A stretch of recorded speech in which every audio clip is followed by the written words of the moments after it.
अब केरला के लोग भी कह रहे हैं अब की बार 400 पार इत्तमणा नानूरिल अधिकम.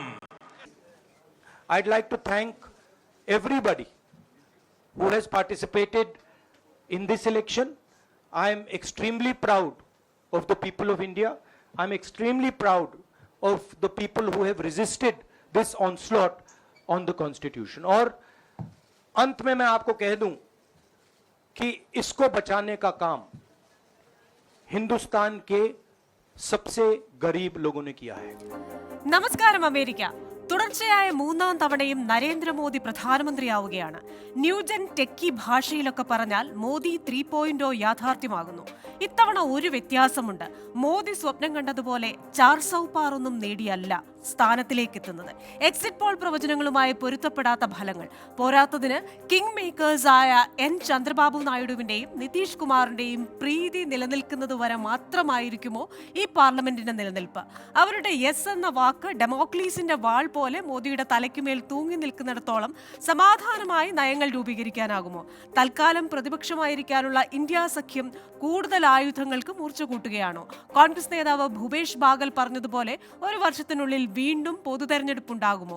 ഇടം വലം നോക്കാതെ തീരുമാനങ്ങൾ എടുത്തിരുന്ന മോദിക്ക് ഇരുതല മൂർച്ചയുള്ള വാളുകളായി മാറുമോ നായിഡുവും നിതീഷ് കുമാറും? നാഴികയ്ക്ക് 40 വട്ടം മോദി ഗ്യാരണ്ടി എന്ന് പറഞ്ഞിരുന്ന നരേന്ദ്രമോദി ഇന്നത്തെ NDA യോഗത്തിൽ എവിടെയും അത് ഉപയോഗിക്കാതിരുന്നത് പുത്തൻ തന്ത്രമോ? ജയ് ശ്രീറാമിൽ നിന്ന് ജയ് ജഗന്നാഥിലെത്തിയപ്പോൾ അത് നൽകുന്ന രാഷ്ട്രീയ സന്ദേശമെന്ത്? ഓഹരി കുംഭകോണവും നീറ്റ് അഴിമതിയുമൊക്കെയായി പ്രതിപക്ഷവും കോപ്പുകൂട്ടുമ്പോൾ ജഗപുകയാകുമോ പാർലമെന്റ്? ഇതിനിടയിൽപ്പെടുന്ന സാധാരണ ഇന്ത്യക്കാരന്റെ അവസ്ഥ എന്താകും? American dialogue powered by hedge New York ഈ വാരം ചിന്തിക്കുന്നതും ഈ വിഷയമാണ്. കെട്ടുറപ്പുണ്ടോ കൂട്ടുകെട്ടിൽ?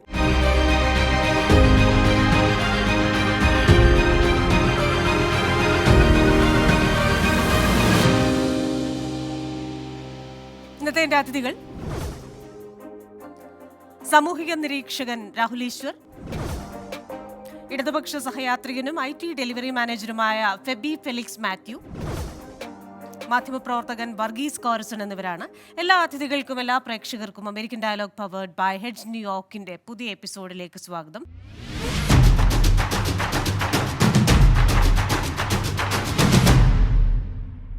അതിഥികളിലേക്കാണ്. ആദ്യം ശ്രീ രാഹുൽ ഈശ്വറിലേക്കാണ്. രാഹുൽ ഗാന്ധി അദ്ദേഹത്തിന്റെ ഭാരത് ജോഡോ യാത്ര തുടങ്ങിയത് കന്യാകുമാരിയിൽ നിന്ന്. നരേന്ദ്രമോദി അദ്ദേഹത്തിന്റെ തെരഞ്ഞെടുപ്പ് പ്രചാരണമൊക്കെ അവസാനിപ്പിച്ച് കന്യാകുമാരിയിൽ അത് അവസാനിപ്പിച്ചൊരു യോഗ നടത്തുന്നു. ഇതിനൊക്കെ ശേഷം തെരഞ്ഞെടുപ്പ് ഫലപ്രഖ്യാപനം വരുന്നു. ഇതൊക്കെ കാണുമ്പോൾ രാഹുലിന്റെ ഉദയവും മോദിയുടെ അസ്തമയവും കന്യാകുമാരിയിലായിരിക്കുമെന്ന് പ്രവചിക്കുന്നവരുണ്ട്. അത്തരത്തിൽ എന്തെങ്കിലും ഒരു ചിന്തയുണ്ടോ രാഹുലിന്? ഈ ഇലക്ഷൻ റിസൾട്ടിനെ വളരെ പോസിറ്റീവായി നോക്കിക്കാണുന്ന ഒരു വ്യക്തിയാണ് ഞാൻ. എല്ലാ പാർട്ടികൾക്കും ക്ലെയിം ചെയ്യാനും പറയാനുള്ള കുറേ കാര്യങ്ങൾ കിട്ടി. നെഗറ്റീവായ ഒരുപാട് ആൾക്കാർക്ക് സ്പേസ് കിട്ടിയില്ല. എന്നാൽ പോസിറ്റീവായ ആൾക്കാർക്ക് ഒരുപാട് സ്പേസ് കിട്ടുകയും ചെയ്തു. അത് ഇന്ത്യൻ ജനാധിപത്യത്തിന്റെ ഒരു ശക്തി തന്നെയാണ്. നമ്മുടെ നരേന്ദ്രമോദി എന്ന് പറയുന്ന വളരെ സർവശക്തനായ ഇന്ത്യയിൽ വിരാജിക്കുന്ന പ്രധാനമന്ത്രി തന്നെ ഒരു ഘട്ടത്തിൽ 6000-ഓളം വോട്ടുകൾക്ക് അജയ് റായോട് ട്രെയിൽ ചെയ്യുക, അത് ഇന്ത്യൻ ജനാധിപത്യത്തിന്റെ ശക്തിയാണ്. ആത്യന്തികമായി നരേന്ദ്രമോദി തോക്കുമെന്നൊന്നും ആരും കരുതില്ല. പക്ഷേ ആ ട്രെയിൽ ചെയ്യുന്ന ഒരു പ്രധാനമന്ത്രി വരെ ട്രെയിൽ ചെയ്യുന്നത് നമ്മുടെ രാജ്യത്തിന്റെ ഒരു ശക്തിയും ഇന്ദിരാഗാന്ധി വരെ തോൽപ്പിച്ച ഒരു രാജ്യമാണ്. അപ്പൊ അത് സ്വാഭാവികമാണ്. അപ്പോൾ ഒരു പോസിറ്റീവാണ് ആ വേർഡിക്ട്. പ്രധാനമന്ത്രി ശ്രീ നരേന്ദ്രമോദി അദ്ദേഹം ഒരു വർക്കഹോളിക് ആണ്, ഊർജ്ജസ്വലനായ പ്രധാനമന്ത്രിയാണ്. അദ്ദേഹം തിരിച്ചു വന്നു. എന്നാൽ ഇന്ത്യ അടക്കമുള്ള സംവിധാനങ്ങൾക്ക് വളരെ മുന്നേറ്റം ഉണ്ടായി. ശ്രീ രാഹുൽ ഗാന്ധി അടക്കമുള്ളവർ വലിയ വോട്ടിന്റെ ഭൂരിപക്ഷത്തിന് ജയിച്ചു. ഒരുപാട് പ്രതീക്ഷ നൽകുന്ന പോസിറ്റീവ് പൊളിറ്റിക്സിന്റെ കാലത്തിലേക്ക് പോകുന്ന ഒരു ഗാന്ധിയൻ സെൻട്രിസം അല്ലെങ്കിൽ ഒരു മിഡിൽ ഗ്രൗണ്ട് തിരിച്ചു വരുന്നതാണ്. അതുകൊണ്ട് ഏതെങ്കിലും ഒരു വ്യക്തിയുടെയോ പാർട്ടിയുടെയോ ഉദയമോ അസ്തമയോ അല്ല, ഒരു സെൻട്രൽ റൈറ്റ് എന്നും സെൻട്രൽ ലെഫ്റ്റ് എന്നും ഒക്കെ പറയുന്ന ഒരു സെൻട്രിസ്റ്റ് ഗ്രൗണ്ടിന്റെ പുനർജീവനമാണ് എന്ന് വേണമെങ്കിൽ നമുക്ക് പറയാം. ടോട്ടലി വൺ പാർട്ടി ഭരണമോ വൺ സൈഡഡ് ഭരണമോ ആർക്കും ഗുണം ചെയ്യില്ല. നമുക്കൊരു തീവ്ര വലതോ തീവ്ര ഇടതോ, ഒരു ഫാർ ലെഫ്റ്റോ ഫാർ റൈറ്റോ, അർബൻ നക്സൽസോ അർബൻ നാസീസോ നമുക്ക് ഗുണം ചെയ്യില്ല. ഒരു മധ്യ ഗ്രൗണ്ടിലുള്ള ആൾക്കാർ, ഇപ്പൊ അനന്തകുമാർ ഹെഡ്ഗെയെ പോലെ കുറച്ച് കടുപ്പേറിയ സ്വരം പറയുന്ന H രാജയെ പോലെ, മാധവി ലതയെ പോലെ പറയുന്നവർക്ക് സ്പേസ് ഉണ്ടാകുന്നില്ല.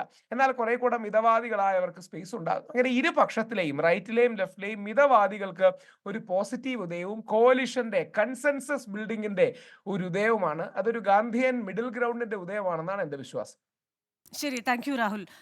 ശ്രീ ഫെബി ഫെലിക്സ് മാത്യു, നരേന്ദ്രമോദിയുടെ നയങ്ങളിൽ എന്തെങ്കിലും പാകപ്പിഴയുണ്ടായാൽ ചൂണ്ടിക്കാണിക്കാനായി ഒരു വശത്ത് ചന്ദ്രബാബു നായിഡുവും ഒരു വശത്ത് നിതീഷ് കുമാറും ഉണ്ടാകും. അതേപോലെ തന്നെ വളരെ സജീവമായ ഒരു പ്രതിപക്ഷം ഉണ്ടാകും. കാര്യങ്ങൾ ശുഭപര്യവസായി ആകുന്നു എന്ന് വിശ്വസിക്കുന്നുണ്ടോ? ഞാനും ഈ റിസൾട്ടിനെ പോസിറ്റീവായിട്ടാണ് കാണുന്നത്. പക്ഷെ രാഹുൽ കാണുന്ന പോലെയല്ല ഞാൻ അതിനെ കാണുന്നത്.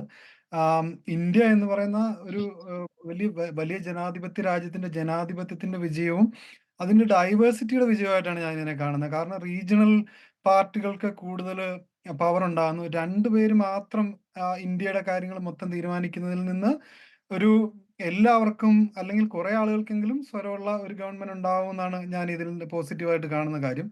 അത് മാത്രമല്ല, ഇപ്പൊ ഇവര് പറഞ്ഞ പോലെ 400 സീറ്റ് കിട്ടും, അവർക്ക് എന്ത് വേണമെങ്കിലും ചെയ്യാം, കോൺസ്റ്റിറ്റ്യൂഷൻ മാറ്റി എഴുതണം, കൂടുതൽ എംപികളെ കൊണ്ടുവരണം, നോർത്തിൽ നിന്ന് മാത്രം അവർക്ക് ഭരിക്കാവുന്ന രീതിയിലുള്ള ഭൂരിപക്ഷം എത്തുന്ന രീതിയിലേക്ക് പാർലമെന്റിനെ വികസിപ്പിക്കണം. അങ്ങനെയുള്ള ഒരുപാട് ഐഡിയകൾക്ക് 5 കൊല്ലത്തേക്കെങ്കിലും നമുക്കൊരു താൽക്കാലികമായ വിരാമം ഉണ്ടാകും എന്നുള്ളതാണ് ഞാൻ ഇതിൽ നിന്ന് പോസിറ്റീവായിട്ട് കാണുന്നത്. അതുപോലെ തന്നെ ജയിച്ചു വന്നിരിക്കുന്ന ഇപ്പൊ 2 പേര്, ചന്ദ്രബാബു നായിഡുവും നിതീഷും ആണെങ്കിൽ എന്ന് പറഞ്ഞാൽ അവര് ഈ കോലേഷൻ ഗെയിമില് അവര് എത്രയോ കാലമായിട്ട് ഇത് ചെയ്തുകൊണ്ടിരിക്കുന്നതാണ്. അപ്പൊ അതുകൊണ്ട് തന്നെ അവരൊരു കോമൺ മിനിമം പ്രോഗ്രാമിന്റെ ഭാഗമായിട്ടായിരിക്കും ഈ സർക്കാരിനെ മുന്നോട്ട് നയിക്കുക എന്നാണ് ഞാൻ കാണുന്നത്. നയിക്കുക എന്ന് തന്നെയാണ് ഞാൻ ഉദ്ദേശിക്കുന്നത്. കാരണം അവരായിരിക്കും ഇതിനകത്തെ ഒരു മെയിൻ ഫോഴ്സ് എന്നാണ് കാണുന്നത്. കാരണം മോഡിക്ക് അമിത്ഷായ്ക്ക് ഇനി ഒറ്റയ്ക്ക് തീരുമാനങ്ങൾ എടുക്കാൻ പറ്റില്ലല്ലോ. ശരി, ശ്രീ വർഗീസ് കോരസൻ, ഈ പറയുന്നത് പോലെ ഒരു വശത്ത് നിതീഷ് കുമാറുണ്ട്, ഒരു വശത്ത് ചന്ദ്രബാബു നായിഡു ഉണ്ട്. തികച്ചും നമുക്കറിയാമല്ലോ, ഒട്ടും യോജിക്കാത്ത ചില സാധനങ്ങൾ ഉപയോഗിച്ച് നമ്മൾ കറി ഉണ്ടാക്കിയാൽ ആ കറി എങ്ങനെയിരിക്കും എന്ന് പറഞ്ഞതുപോലെ തന്നെ പല കാര്യങ്ങളിലും ആശയപരമായി നരേന്ദ്രമോദിയുമായി അല്ലെങ്കിൽ അദ്ദേഹത്തിൻ്റെ പാർട്ടിയുമായി വലിയ വിയോജിപ്പുള്ളവരാണ് ഇവർ ഇരുവരും. പ്രത്യേകിച്ച് ഈ ആന്ധ്രയിലൊക്കെ ഒരു മുസ്ലിം പ്രീണനം എന്നത് തന്നെ അജണ്ടയാക്കിയ ചന്ദ്രബാബു നായിഡു തികച്ചും വിദ്വേഷ പ്രസംഗങ്ങൾ തെരഞ്ഞെടുപ്പ് കാലത്ത് നടത്തിയ നരേന്ദ്രമോദിയുടെ മന്ത്രിസഭയുടെ ഭാഗമാകുന്നു. നിരവധി കാര്യങ്ങൾ ഉന്നയിക്കുന്നു.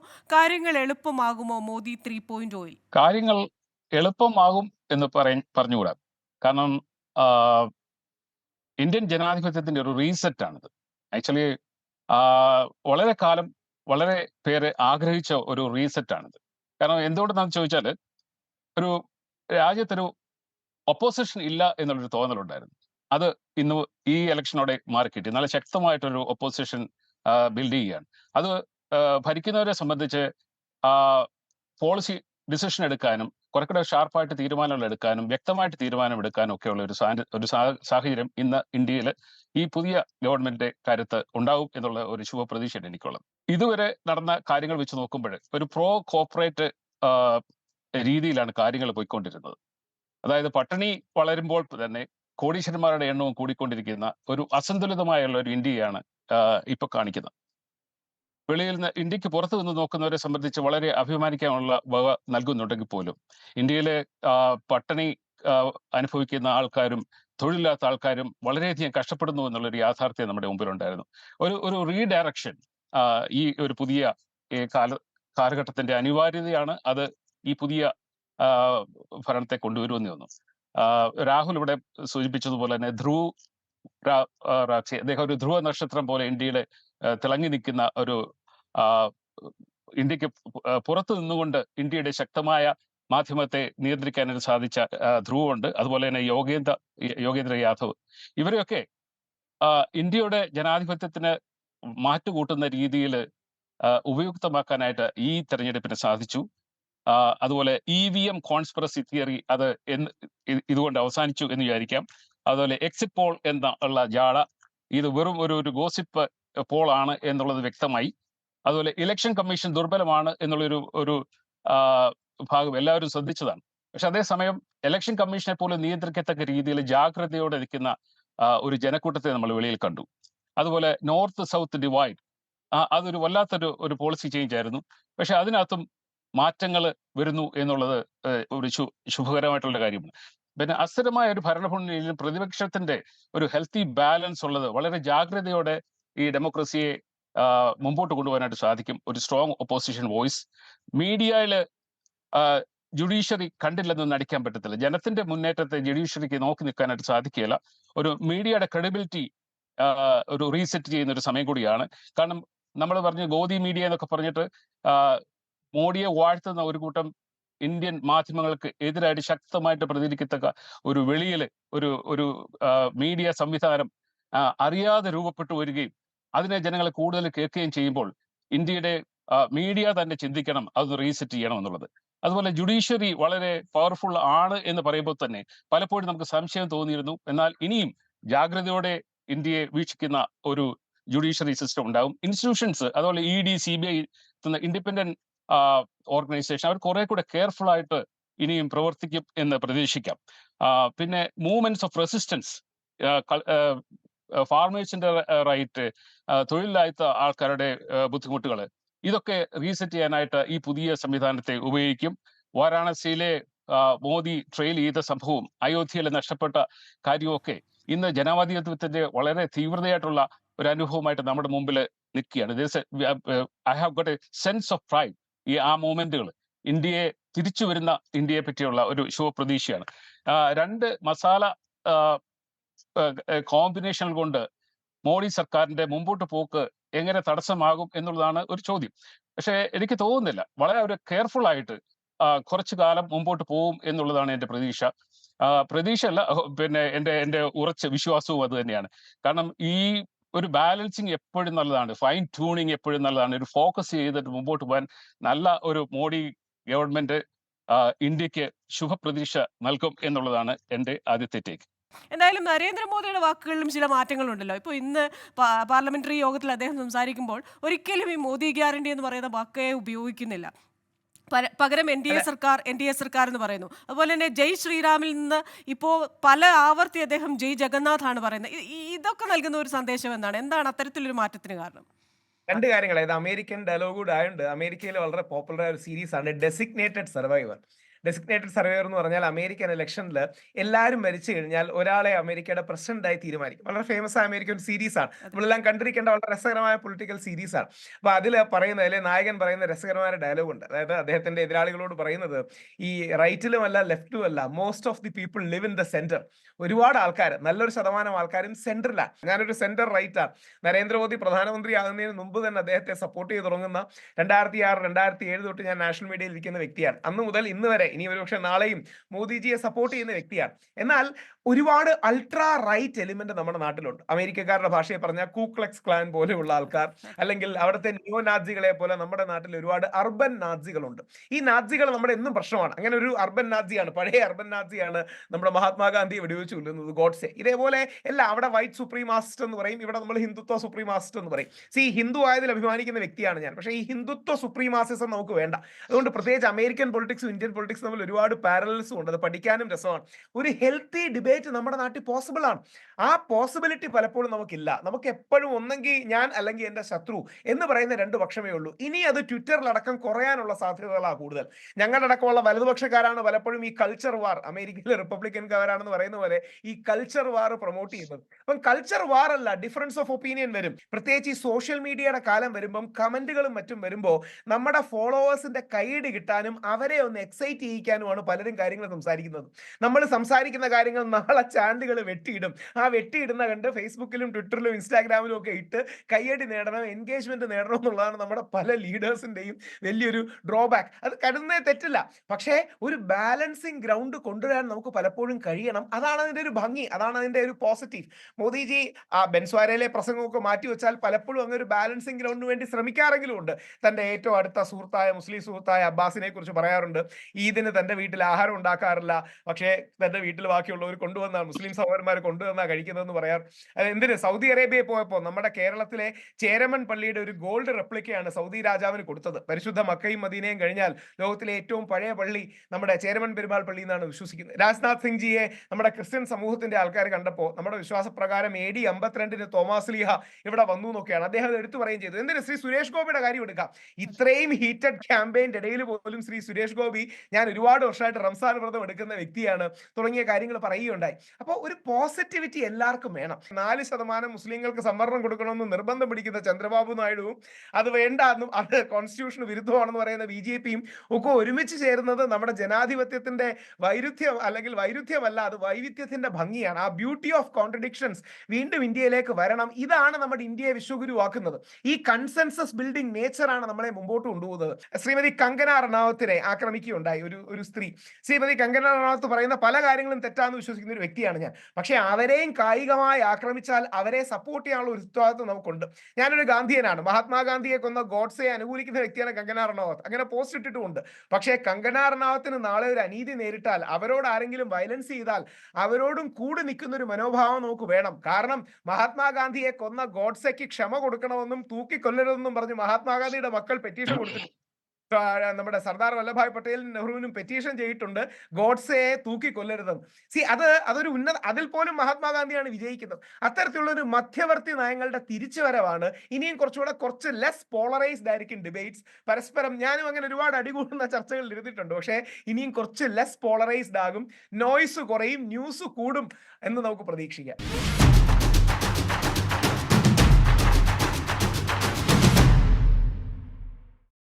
ശ്രീ ഫെബി ഫെലിക്സ്, നമുക്കറിയാം ഈ നരേന്ദ്രമോദിയുടെ ഒരു സീറ്റുകൾ കുറഞ്ഞത്, BJPയുടെ സീറ്റുകൾ കുറഞ്ഞത് നമ്മളൊന്ന് അനലൈസ് ചെയ്ത് നോക്കിക്കഴിഞ്ഞാൽ അതിൻ്റെ കാരണം വിരൽ ചൂണ്ടുന്നത് ഇന്ത്യയിലെ ഗ്രാമീണ മേഖലയിലേക്കാണ്. അപ്പോൾ ആ കാരണങ്ങളിലേക്ക് വീണ്ടും നമ്മൾ നമ്മുടെ ബൈനോക്കുലർ ഒന്ന് വെച്ച് നോക്കുമ്പോൾ ഈ കർഷകരുടെ വലിയൊരു അമർഷമുണ്ട്. പ്രത്യേകിച്ച് കഴിഞ്ഞ 10 വർഷത്തെ നരേന്ദ്രമോദിയുടെ പോളിസി നോക്കുമ്പോൾ സബ്സിഡികൾ ഘട്ടം ഘട്ടമായി അദ്ദേഹം നിർത്തിയിരുന്നു. അപ്പോൾ അതുപോലെ തന്നെ കർഷക വിരുദ്ധ നയങ്ങളുണ്ടെന്ന് കർഷകർ ഉറച്ച് വിശ്വസിക്കുന്നു. അപ്പോൾ ഇന്ത്യ എന്ന് പറയുന്നത് അതിൻ്റെ ഗ്രാമങ്ങളിലാണെന്നാണല്ലോ മഹാത്മാഗാന്ധി പറഞ്ഞിരിക്കുന്നത്. ആ ഗ്രാമങ്ങളിൽ ആത്മാവ് കണ്ടെത്താൻ നരേന്ദ്രമോദിക്ക് കഴിഞ്ഞിട്ടില്ല എന്ന് വേണം കരുതാൻ. അങ്ങനെയെങ്കിൽ ഈ സബ്സിഡി ഉൾപ്പെടെ, കർഷക നയങ്ങൾ ഉൾപ്പെടെ അതിലൊരു പുനർവിചിന്തനത്തിന് നരേന്ദ്രമോദി തയ്യാറാകുമോ? തയ്യാറായില്ലെങ്കിൽ അദ്ദേഹത്തിന്റെ ഭാവി വീണ്ടും, അല്ലെങ്കിൽ ഈ സർക്കാരിന്റെ ഭാവി വീണ്ടും അപകടത്തിലാവില്ലേ? ഉറപ്പായിട്ടും. കാരണം ജനങ്ങൾ സംസാരിച്ചു കഴിഞ്ഞല്ലോ. ഇവർ പറയുന്ന പല സ്കീമുകൾ ഇപ്പൊ കഴിഞ്ഞ നടത്തി എല്ലാവർക്കും ഗ്യാസ് സബ്സിഡി കൊടുത്തെന്ന് പറഞ്ഞു. ഗ്യാസ് കണക്ഷൻ കൊടുത്തു. ഗ്യാസ് കണക്ഷൻ കൊടുത്തപ്പം ഈ ആളുകളുടെ മണ്ണെണ്ണ സബ്സിഡി എടുത്തു കളയുകയും അവർക്ക് മണ്ണെണ്ണ കിട്ടാതാവുകയും ചെയ്തു. അത് കഴിഞ്ഞ് ഇപ്പൊ ആളുകൾക്ക് ഗ്യാസ് മേടിക്കാനും പറ്റുന്നില്ല. കാരണം ഗ്യാസിന്റെ പ്രൈസ് അതുപോലെ കൂട്ടി, സബ്സിഡി എടുത്തു മാറ്റിയതുകൊണ്ട്. അപ്പൊ അവരിപ്പോ ചാണകം ഉണങ്ങിയിട്ടാണ് കത്തിക്കുന്നത്. അവർക്ക് മണ്ണെണ്ണയും കിട്ടുന്നില്ല, ഗ്യാസും ഇല്ല. അങ്ങനെ ഒരു സിറ്റുവേഷനാണ്. അതുപോലെ തന്നെ ഇവർ പറയുന്ന സ്കീമുകൾ ഇപ്പൊ ആളുകളിലേക്ക് എത്തുന്നുണ്ടോ എന്നുള്ളതാണ്.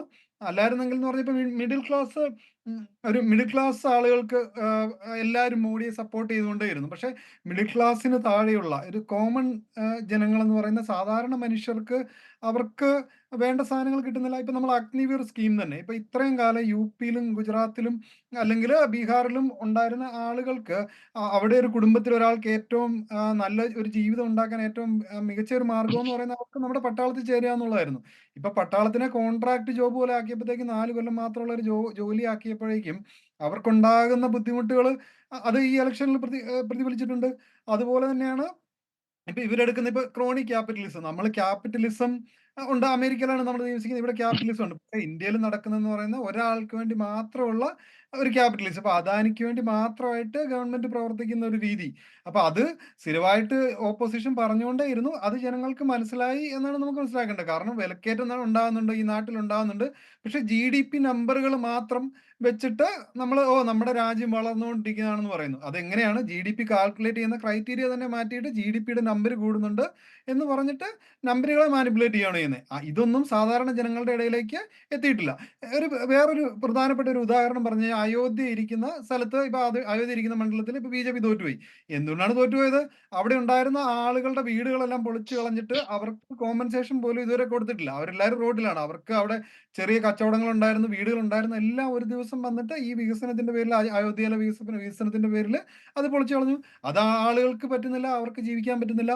അത്തരത്തില് നമ്മുടെ നാട്ടിലുള്ള സാധാരണ എന്ന് വെച്ചാൽ സാധാരണയായിട്ടുള്ള മനുഷ്യർക്ക് ജീവിക്കാൻ പറ്റാത്തൊരു സ്ഥിതി വന്നത് കൊണ്ടാണ് അവര് എത്തിയത്. പിന്നെ അടുത്തൊരു കാര്യം എന്ന് പറഞ്ഞു കഴിഞ്ഞാൽ ഈ ഇലക്ഷൻ കൊണ്ട് മോഡിക്ക് മനസ്സിലായ ഒരു കാര്യം എന്തായിരിക്കും എന്ന് വെച്ച് കഴിഞ്ഞാൽ ഇനി ഈ നാട്ടിൽ ഹിന്ദുത്വ പറഞ്ഞത് കൊണ്ട് മാത്രം വോട്ട് കിട്ടില്ല എന്നുള്ളതാണ്. ഇപ്പൊ രാഹുൽ ഭയങ്കര നന്നായിട്ട് പറയുന്നുണ്ടായിരുന്നു. രാഹുൽ പറയുന്നതൊക്കെ ഭയങ്കര സന്തോഷമാണ്. നമുക്കത് കേൾക്കുമ്പോഴത്തേക്കും ഇന്ത്യ ഭയങ്കര നന്നാകുന്നു, എല്ലാവരും മിഡിലിൽ നിൽക്കുന്നു എന്ന് പറയുന്നു. പക്ഷെ നിങ്ങളുടെ നേതാവ് തന്നെയാണ് ഇന്ത്യസ് ഡിവൈഡർ ഇൻ ചീഫ് എന്ന് ടൈമില് നമുക്കൊരു ഒരു ഒരു പുള്ളിയുടെ ഫ്രണ്ട് പേജ് ടൈമിൽ വന്ന ഇന്ത്യസ് ഡിവൈഡർ ഇൻ ചീഫ് എന്ന് പറഞ്ഞ തന്നെയാണ്. ഈ ഒരാഴ്ച മുമ്പ് രാഹുൽ പുള്ളി പറഞ്ഞുകൊണ്ടിരുന്ന കാര്യങ്ങൾ നമുക്കൊരു ഇപ്പൊ ഈ കേരളത്തിലുള്ള ഒരു BJPയുടെ ഒരു ലോക്കൽ വാർഡ് മെമ്പർ പോലും പറയാത്ത കാര്യമാണ് നരേന്ദ്രമോദി കഴിഞ്ഞ ആഴ്ച വരെ പറഞ്ഞുകൊണ്ടിരുന്നത്.